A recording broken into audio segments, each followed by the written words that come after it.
দাদু যখন নিজের কাজে ছিল তখন হঠাৎ একটি সিংহ আসে কান্না করতে করতে বলল, কবিরাজ দাদু, আমার বাচ্চারা খুব কষ্ট পাচ্ছে, তাড়াতাড়ি আমার সাথে আসো।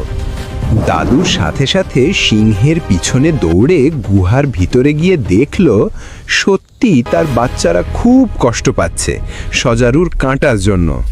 দাদু একটা একটা করে কাঁটা খুলে নিল, তারপর তাদের পায়ে ওষুধ লাগিয়ে দিল।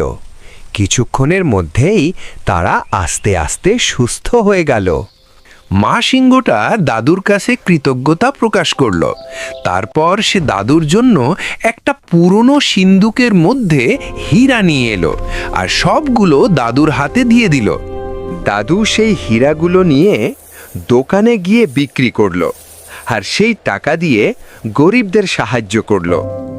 দাদুর এই ভালো কাজের জন্য তোমরা সবাই লাইক আর সাবস্ক্রাইব করো।